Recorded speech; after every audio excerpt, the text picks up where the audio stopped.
Hi friends, ಇವತ್ತಿನ recipe ಬಂದುಬಿಟ್ಟು ಉತ್ತರ ಕರ್ನಾಟಕದ ಸ್ಪೆಷಲ್ ಮಡ್ಗಿ ಕಾಳು ಪಲ್ಯ. ಈ ಮಡ್ಗಿ ಕಾಳು ಪಲ್ಯ ನಾನು ಸಬ್ಬಸ್ಗೆ ಪಲ್ಯ ಹಾಕ್ಕೊಂಡು ಮಾಡೀನಿ. ತುಂಬ ಚೆನ್ನಾಗಿರುತ್ತೆ ಮತ್ತು ಹೆಲ್ದಿಯಾಗಿ ಇರುತ್ತೆ. ಈ ರೆಸಿಪಿಯನ್ನು ಹೇಗೆ ಮಾಡೋದಂತ ನೋಡಂಬರ್ರಿ.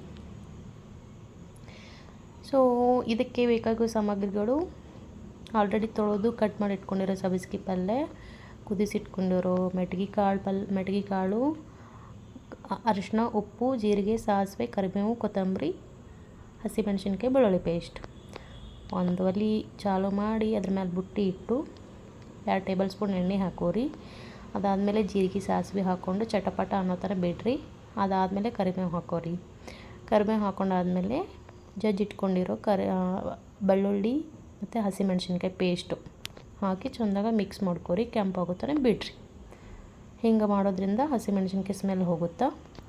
ಅದಾದಮೇಲೆ ಆಲ್ರೆಡಿ ತೊಳೆದು ಕಟ್ ಮಾಡಿ ಇಟ್ಕೊಂಡಿರೋ ಸಬ್ಬಸ್ಗೆ ಪಲ್ಯ ಹಾಕಿ ಮಿಕ್ಸ್ ಮಾಡಿರಿ. ಇದಾದಮೇಲೆ ರುಚಿಗೆ ತಕ್ಕಷ್ಟು ಉಪ್ಪು ಮತ್ತು ಅರಿಶಿನ ಹಾಕಿ ಚೆಂದಾಗೆ ಮಿಕ್ಸ್ ಮಾಡ್ಕೊರಿ.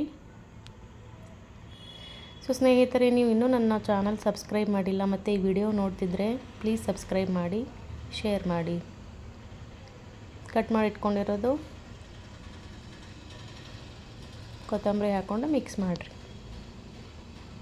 ಇದಾದಮೇಲೆ ಇವಾಗ ಸ್ವಲ್ಪ ಒಣ ಖಾರ ಪುಡಿ ಹಾಕ್ಕೊಳ್ತೀನಿ. ಇದು ಆಪ್ಷನ್ ಐತಿ, ನಿಮ್ಗೆ ಬೇಕಿದ್ರೆ ಹಾಕೋಬೋದು, ಇಲ್ಲಾಂದರೆ ಬೇಡ. ಹಾಕ್ಕೊಂಡು ಚೆನ್ನಾಗಿ ಮಿಕ್ಸ್ ಮಾಡ್ಕೊರಿ. ಆಮೇಲೆ ಆಲ್ರೆಡಿ ನಾನು ಕುದಿಸಿಟ್ಕೊಂಡಿರೋದು ಮಡ್ಗಿ ಕಾಳು ಹಾಕ್ಕೊಳತ್ತೀನಿ. ಹಾಕ್ಕೊಂಡು ಚೆಂದಾಗಿ ಮಿಕ್ಸ್ ಮಾಡಿರಿ.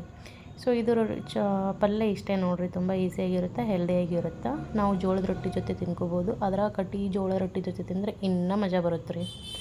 ಸೊ ಇಷ್ಟೇ ಇವತ್ತಿನ ರೆಸಿಪಿ ಬಂದುಬಿಟ್ಟು. ಬಾಯ್ ಬಾಯ್.